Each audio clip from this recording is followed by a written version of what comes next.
Friend, कैसे हैं आप सब लोग? आई होप सब लोग अच्छे होंगे। और आप देख रहे हैं मेरा यूट्यूब चैनल, जहां पर मैं 9th 10th 11th और 12th की वीडियो अपलोड करता हूं, और जिसमें से जो हमारा टॉपिक चल रहा है उसका नाम रियल नंबर है। और रियल नंबर में हमने बात किया हुआ है कि रियल नंबर होता क्या है।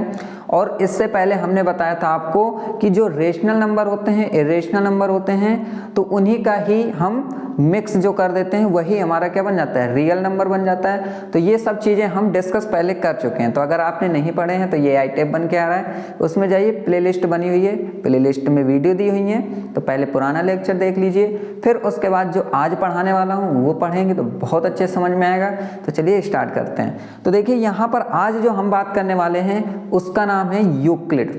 ठीक है, यूक्लिड विभाजन प्रमेय का, जिसे हम यूक्लिड एल्गोरिथम भी बोलते हैं। ठीक है, डिवीजन एल्गोरिथम। तो देखिए होता क्या है, वो सारी चीजें हम अभी डिस्कस करने वाले हैं, तो ये आप पहले नोट कर लो। ठीक है, यूक्लिड विभाजन प्रमेय का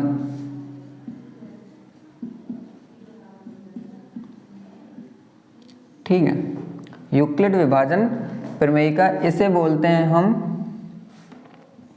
यूक्लिड डिवीजन एल्गोरिथम।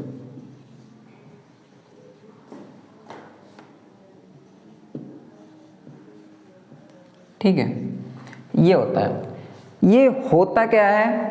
अच्छा ये बताइए, आप लोगों ने बचपन में डिवीजन करना तो जानते होंगे, है ना, कि डिवीजन मतलब भाग देना जानते होंगे। तो कैसे देते थे हम भाग? इस तरीके से देते थे, है ना, इस तरीके से लिख लेते थे।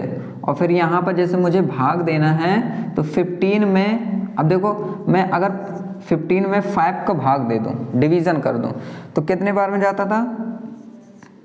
3 बार में। तो कितना आ जाता था?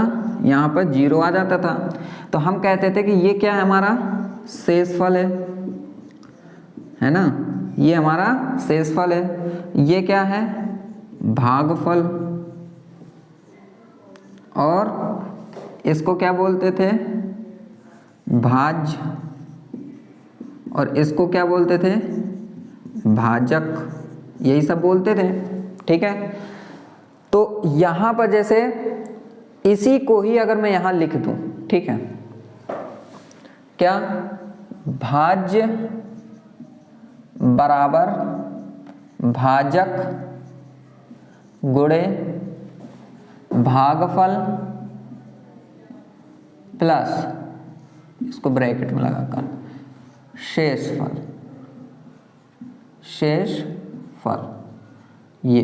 तो देखो इसी के माध्यम से आज मैं ये एल्गोरिथम है, ये मैं पूरा आपको समझा दूंगा। ठीक है, तो यहां पर आप ये लिखेंगे, इसको बाद में लिख लीजिए, ये मैंने अभी लिख दिया है लेकिन इसको बाद में लिखिएगा। सबसे पहले लिखिएगा यहां पर कि माना ए कॉमा बी क्या है? धनात्मक पूर्णांक संख्या है। धनात्मक पूर्णांक संख्याएं हैं, संख्याएं हैं। इतना लिखने के बाद फिर तथा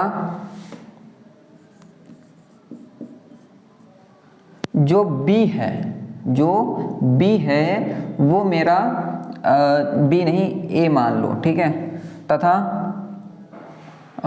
यहाँ पर इतना लिखने के बाद यहाँ पर लिखेंगे तथा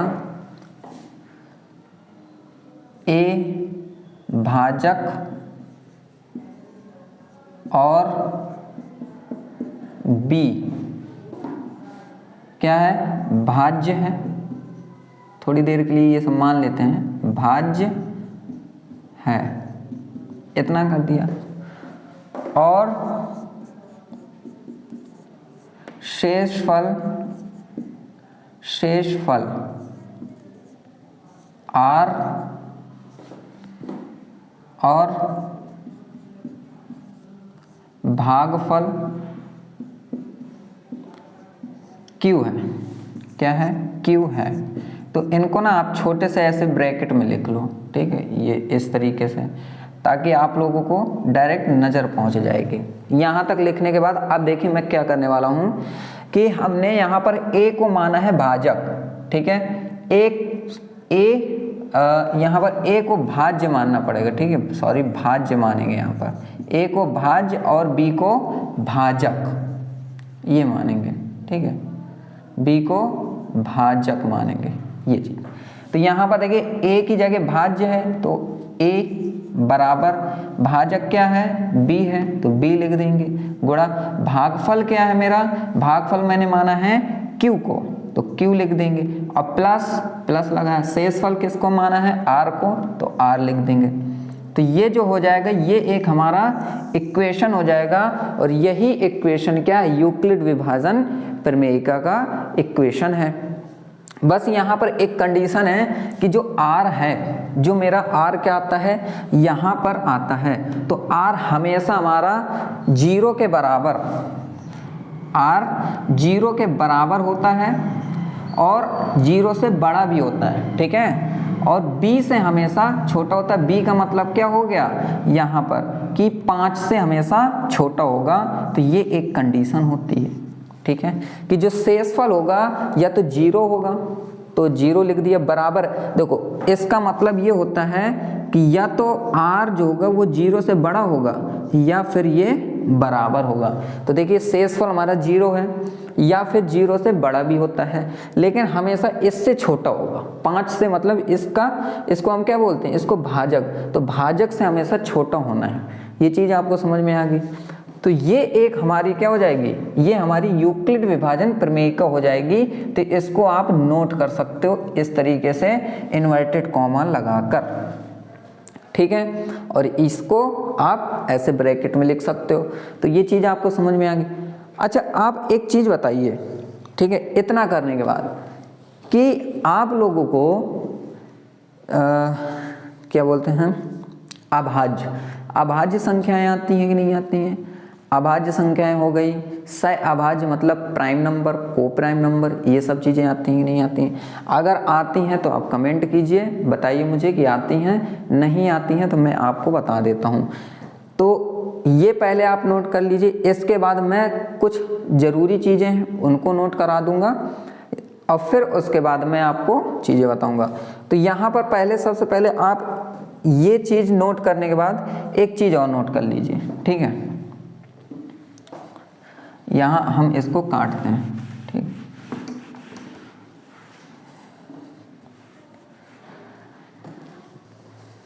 यहाँ पर एक चीज़ लिखिए, अभाज्य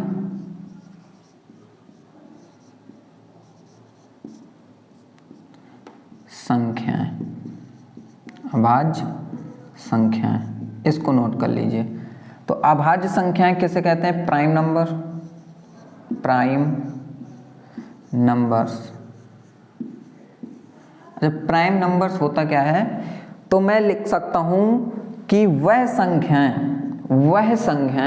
जो एक को आप छोड़ दीजिए, एक के जो ऊपर होती हैं, ठीक है, वह संख्याएं जो एक को छोड़कर एक से बड़ी, ठीक है, संख्याएं जो खुद से क्या होती हैं, विभाजित होती हैं और किसी से विभाजित नहीं होती हैं। तो हम यहाँ लिख सकते हैं कि वह संख्या जो स्वयं से विभाजित होती हैं,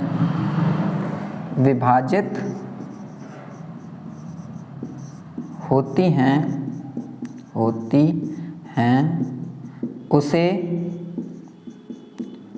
अभाज्य संख्या कहते हैं,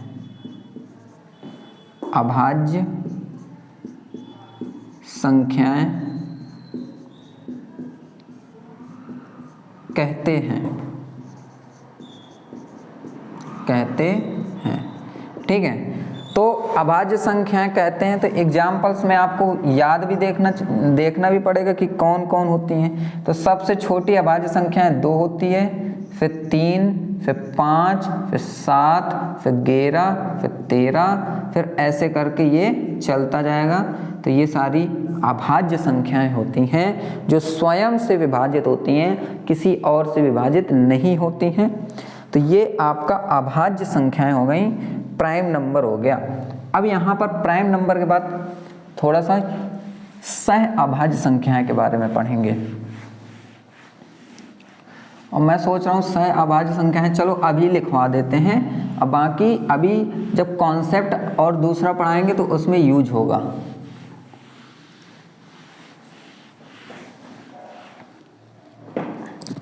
हेडिंग डाल लीजिए, सह अभाज्य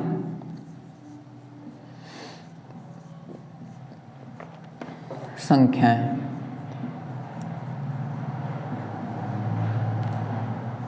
ठीक है, सह अभाज्य संख्याएं को प्राइम नंबर, को प्राइम नंबर्स, ठीक है, को प्राइम नंबर्स। ये होती क्या है? सह अभाज्य संख्याएं।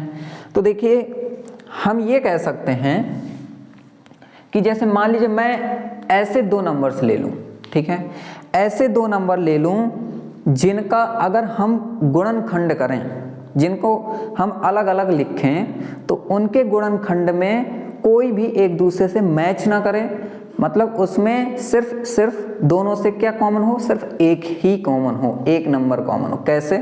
मैं बताता हूँ। जैसे मान लीजिए कि मैं यहाँ पर ले लूँ 6 ले लूँ, ठीक है, और 6 को अगर मैं गुणनखंड करता हूँ तो 2 गुणा 3 होता है, ठीक है। और अगर मैं यहाँ पर ले लूँ मान लीजिए 7 ले लूँ, ठीक है, तो 7 का गुणनखंड कितना होता है? 1 गुणा 7, ठीक है। और यहाँ पर मैं इसको भी 1 लगा सकता हूँ, कोई फर्क नहीं पड़ता। तो इसमें देखिए कोई भी कॉमन नहीं हो रहा, सिर्फ एक कॉमन हो रहा है। तो कह सकते हैं कि इसका जो HCF है वो क्या है? 1 है, क्योंकि HCF तो जानते हो ना, हाईएस्ट कॉमन, कि इसमें दोनों में जो मैच कर रहा हो वही HCF होता है। तो मैं कह सकता हूँ कि ऐसे दो नंबर जिनका HCF कितना आता हो? 1 आता हो, 1 आता हो, वही क्या हो जाता है? को प्राइम नंबर हो जाता है, सह अभाज्य संख्या हो जाती है। तो ऐसे बहुत सारी सह अभाज्य संख्याएं आपको मिलेंगी। तो यहाँ पर हम लिखेंगे कि वह दो संख्याएं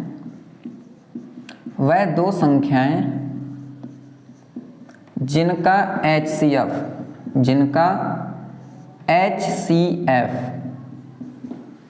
क्या होता है? जिनका HCF 1 आता है, ठीक है, 1 आता है, उसे सह अभाज्य संख्याएं कहते हैं। सह अभाज्य संख्याएं कहते हैं, संख्याएं कहते हैं। यहाँ तक क्लियर हो गया? कहते हैं।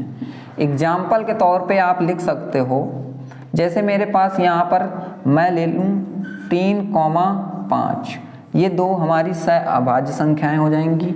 और भी हो सकती हैं, मान लीजिए 15 ले लूँ और 14 ले लूँ, ठीक है, ये हो जाएंगी। अगर मैं 16 ले लूँ और यहाँ पर 17 ले लूँ तो ये भी हो जाएंगी। ऐसे मेरे बहुत सारी एग्जाम्पल्स मैं दे सकता हूँ जो सह अभाज्य संख्या हो जाती है। तो यहाँ तक तो आपको क्लियर हो गया होगा। आपको समझ में आ रहा है कि नहीं आ रहा है, ये मुझे कमेंट करके ज़रूर बताइए, क्योंकि देखिए इतना मेहनत कर रहे हैं आप लोगों के लिए, तो थोड़ा सा आपको लाइक और सब्सक्राइब करना भी बनता है। तो चलिए अब यहाँ पर आगे चलते हैं। इस सह अभाज्य संख्या हो गई, अभाज्य संख्या हो गई, ठीक है। अब यहाँ पर एक चीज़ और बात करते हैं, ठीक है,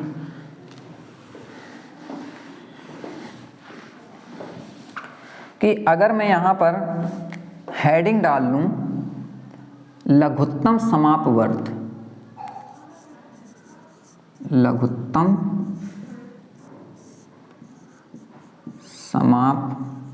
समापवर्तक, ठीक है, लघुत्तम समापवर्तक ये होता क्या है? ठीक है, ये तो इसको लिखते हैं least common multiple, multiple, least common multiple, इसको हम लघुत्तम समापवर्त बोलते हैं। ये है क्या चीज वो आप समझिए पहले, ठीक है, कि ये हो, जैसे मान लीजिए मेरे पास दो कोई नंबर, ठीक है, जिसका नाम है ए बराबर, यहाँ पर एग्जाम्पल के तौर पे लिख रहा हूँ कि ए बराबर मान लीजिए मेरे पास लिखा है 15 है, और बी बराबर लिखा हुआ है मेरे पास यहाँ पर 12 है, ठीक है, ये दिया हुआ है, और कह दिया जाए कि LCM ज्ञात कीजिए, ज्ञात कीजिए, है ना। तो देखिए इसको कैसे करेंगे, तो यहां पर सबसे पहले हमें करना क्या है कि यहां पर 15 लिखना है और इसका हमें गुणनखंड करना है। लेकिन आप देखिए छोटी चीजें हैं तो इसको तो आप नॉर्मली गुणनखंड कर सकते हो, लेकिन जब 3-3, 4-4 नंबर के क्वेश्चन ये आ जाते हैं तब आप कैसे करते हो, तो मैं आपको शॉर्टकट में अभी ही बता दे रहा हूं कि इसको अभाज्य गुणनखंड विधि द्वारा सॉल्व कर लेते हैं। तो यहाँ पर 3 से कट जाए 3 × 5 = 15, और ये 5 से कट जाए 5 × 1 = 5, तो मैं लिख सकता हूँ इसको 3 × 5, और जो 12 है 12 है उसको, तो ये 2 × 6 = 12, 2 × 3 = 6 और 3 × 1 = 3, तो इसको हम लिख सकते हैं 12 को कितना 2 × 2 × 3। यहाँ तक समझ में आ गया। अब इसका हमें एलसीएम निकालना है, तो मैं पहले लिखूंगा एलसीएम, ब्रैकेट लगाऊंगा और इनको लिख दूंगा 15, 12 = तो यहाँ पर होता क्या है कि जो कॉमन होता है उसको तो नोट करते ही हैं, तो एक कॉमन हुआ तो 3 लिख लिया, बाकी जो बचे हैं उनको भी आप लिख लो, तो 5 बचा, 2 बचा और ये 2 बचा, तो इसका मल्टीप्लाई करो तो 3 × 5 = 15, 15 × 2 = 30, 32 = 60, तो यहाँ पर वैल्यू आ गई 60। तो इस तरीके से एलसीएम निकालते हैं। बहुत बड़े बड़े क्वेश्चंस आते हैं तो उसको इसी तरीके से निकालते हैं। मैंने अभी नॉर्मली निकाला है ना। आप इसको ट्राई कीजिए, जब आपसे बने नहीं तब आप हमें बताइएगा।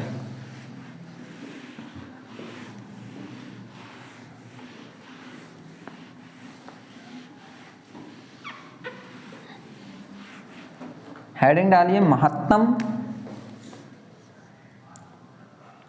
महत्तम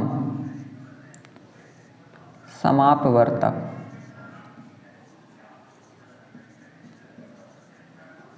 हाईएस्ट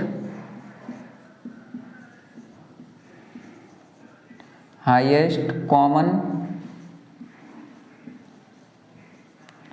फैक्टर, ठीक है, हाईएस्ट कॉमन फैक्टर ये होता क्या है, तो यहाँ पर मैं एग्जाम्पल्स के तौर पर आपको समझाने की कोशिश करता हूँ कि हाईएस्ट कॉमन फैक्टर को बोलते हैं HCF, ठीक है। HCF कैसे निकालते हैं, तो जैसे मान लीजिए A = दे दिया मेरा यहाँ पर 144 और B = दे दिया अगर 361, ये वैल्यू दे दी। अब इसमें हाईएस्ट कॉमन फैक्टर निकालना है, तो मैं सबसे पहले क्या करूँगा 144 को इस तरीके से सॉल्व करूँगा, ठीक है। तो प्राइम फैक्टराइजेशन से तो 2 से पहले ये चेक करते हैं, तो 2 × 7 = 14 और 2 × 2 = 4, 2 × 3 = 6, 2 × 6 = 12, 2 × 1 = 2 और 2 × 6 = 2 × 8 = 16, ठीक है। फिर 2 × 9 = 18, फिर 3 × 3 = 9, 3 × 1 = 3। तो कहने का मतलब है कि 144 जो लिखा है इसका फैक्टर हो जाता है 2 × 2 × 2 × 2 × 3 × 3, यहाँ हो गया। अब इसका 361 को, तो यहाँ पर आप चेक करेंगे सबसे पहले किससे, 2 से तो कटेगा नहीं, 3 से करेंगे तो भी नहीं कटेगा, फिर 5 से तो कटेगा नहीं, 7 से, तो ये 7 से देखते हैं तो 7 चौको 28, 7 पन्ना 35, नहीं कटेगा। 7 से नहीं कट रहा है, 11 से देखते हैं तो 11 3 जा 33, उससे भी नहीं कट रहा है। 11 के बाद 13 से देखते हैं तो ये 13 से देखते हैं तो 13 बन जा 13 26, ठीक है 26 27 13 39, ज़्यादा ज़्यादा 26, तो 4 6 4 10, उससे भी नहीं कटेगा। 13 से नहीं कटेगा, 15 से नहीं कटेगा, 15 से देखते भी नहीं हैं, और 19 से, ठीक है 19 से देखते हैं तो 19 से कट सकता है। तो यहाँ पर लिखेंगे 19 से कम 19, 19 दूनी 38 होता है, ठीक है। तो 19 से कम 19, कितना बचा, यहाँ से 1 बचा, और ये हो गया और 10 11 और ऐसे कर लो, ठीक है 3 6 1। तो 19 से कम 19, 16 में 9 गए तो ये 17, तो ये 7, और ये बचेगा 2 में 1, और ये हो जाएगा 19 नम्मा 171, ठीक है। तो ये 19 से हो जाएगा, 19 से कट जाएगा, ठीक है। अब ये 19 हो जाएगा तो ये भी एक बार में जाएगा। तो हम कहेंगे कि जो 361 है इसकी इसका फैक्टराइजेशन है 19 इंटू 19, 19 इंटू 19। अब फिर इसके बाद इसका फैक्टर देखेंगे तो इसमें हम 1 लगा सकते हैं, यहाँ भी 1, क्योंकि बाकी तो कोई मैच नहीं कर रहा है। तो इसका लिख सकते हैं HCF। सबसे पहले इसकी वैल्यू लिख लो 144 की, 361 की, इज इक्वल टू 1 आ रहा है, ठीक है। तो ये देखिए, एक तो ये HCF भी निकाल लिया, दूसरा कि ये वैल्यू, ये दोनों वैल्यू क्या हैं, एक सह अभाज्य संख्याएं हैं, को प्राइम नंबर्स हैं, तो वो इस तरीके से ही सॉल्व होंगे। तो यहाँ HCF और LCM आपको समझ में आ गया, ठीक है। अब हम थोड़ा और आगे चलते हैं, ठीक है, और आगे चलते हैं। अब मैं आपको जो HCF निकालना सिखाऊंगा वो यूक्लिड विभाजन से सिखाऊंगा, इसलिए मुझे यहाँ तक आना था, ठीक है। तो यहाँ पर हम क्वेश्चंस यूक्लिड विभाजन प्रमेयिका द्वारा ज्ञात कीजिए। यूक्लिड विभाजन प्रमेयिका द्वारा ज्ञात कीजिए, ठीक है।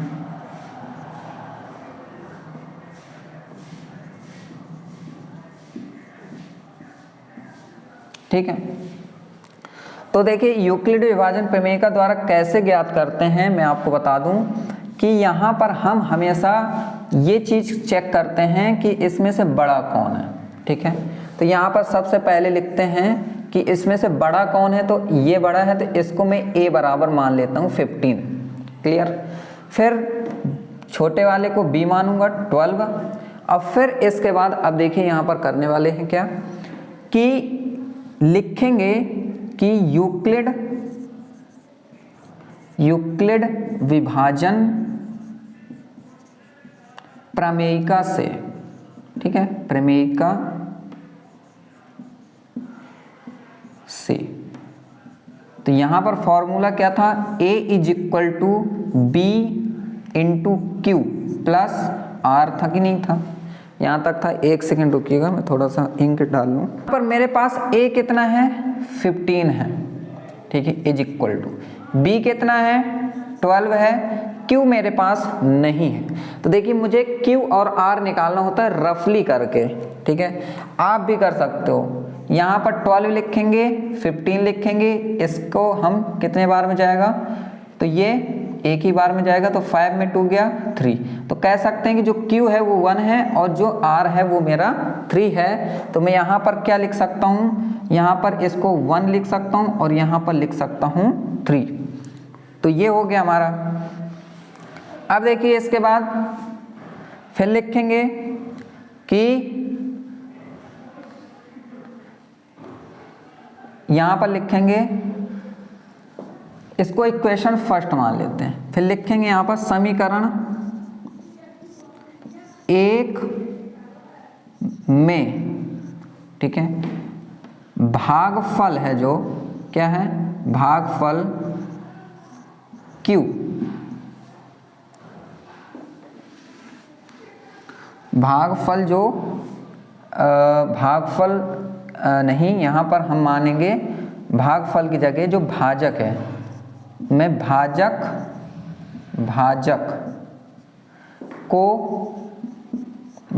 को अब मानेंगे भाजक को भाज्य, ठीक है, भाजक को भाज्य तथा शेषफल R को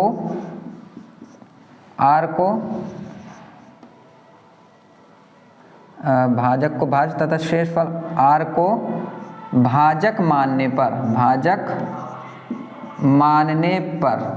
ठीक है, मानने पर, तो ये क्या हो जाएगा, ये हो जाएगा हमारा। अब देखिए भाजक को मैंने भाज्य मान लिया, तो ये जो मेरा भाजक है इसको मैं भाज्य मान लूंगा तो भाज्य बराबर ये हो जाएगा, और जो मेरा शेषफल है उसको मैं भाजक मान लूंगा तो भाजक कहाँ होता है, यहाँ होता है, तो शेषफल कितना, 3 है। यहाँ तक समझ में आया। तो अब यहाँ पर मुझे क्या निकालना पड़ेगा, क्यों निकालना पड़ेगा, तो फिर मैं यही कर सकता हूँ कि 3 है तो 3 में 12 का भाग दे दूँ, तो 3 चौको 12, तो ये हो जाएगा 0। तो यहाँ पर आप देखोगे कि यहाँ पर जो शेषफल आ रहा है वो मेरा 0 आ रहा है, और यहाँ पर भागफल आ रहा है वो कितना आ रहा है, 4 आ रहा है, और शेषफल 0 आ रहा है, ठीक है। तो शेषफल मेरा यहाँ पर 0 आ रहा है। तो एक चीज हमेशा याद रखिए कि जब शेषफल 0 आ जाए, ठीक है, तो यहाँ पर जो भागफल होगा, ठीक है, जो यहाँ पर हमारा भागफल होगा, सॉरी भागफल नहीं, जो यहाँ पर ये होगा क्या, भाजक होगा, वही मेरा क्या हो जाएगा, HCF हो जाएगा। तो लिखेंगे अतः HCF बराबर 3 है, क्योंकि R बराबर क्या है, 0 है, ठीक है। तो R बराबर 0 जब होता है तो HCF क्या हो जाएगा, यहाँ पर जो लिखा है वही हो जाएगा। तो यहाँ पर क्या लिखा है, 3 लिखा हुआ है, तो 3 हमारा क्या हो जाएगा, HCF हो जाएगा, ठीक है। तो आप वैसे भी चेक कर सकते हो, यहाँ से भी और यहाँ से भी। तो चलिए आपको ये सॉल्व करना आ गया, आई होप। और यहाँ पर आप कंडीशन भी लिख सकते हो कि जो R है वो डज नॉट इक्वल टू 0 है, और यहाँ पर R क्या है, 0 के बराबर है। तो जब तक R 0 के बराबर नहीं हो जाता तब तक आपको ये प्रोसेस करते ही रहना चाहिए। तो यहाँ तक आपको समझ में आ गया होगा। अब मैं क्या करता हूँ, आपको एक होमवर्क देता हूँ। होमवर्क का मतलब कि आपको एक प्रैक्टिस करने के लिए एक सवाल देता हूँ, और वो आप सवाल नोट कीजिए, और नोट करने के बाद उसको सॉल्व कीजिए, और फिर आप चेक कीजिए कि आपका सही आंसर आ रहा है कि नहीं आ रहा है। अगर आपका HCF गलत आ रहा है तो फिर आप मुझे बताइए, कमेंट कीजिए, मैं फिर से आपको अगले लेक्चर में वो क्वेश्चन का सॉल्यूशन जरूर दूंगा, ठीक है। तो मेरा क्वेश्चन यहाँ पर ये है कि अगर मान लीजिए एक मेरा यहाँ पर 64 है, ठीक है, 64 कॉमा यहाँ पर लिखा है 84 का HCF निकालना है, वो भी यूक्लिड विभाजन प्रमेय का द्वारा इसी तरीके से, ठीक है। तो चलिए मिलेंगे नेक्स्ट लेक्चर में, तब तक के लिए खुश रहिए and thank you very much and good bye.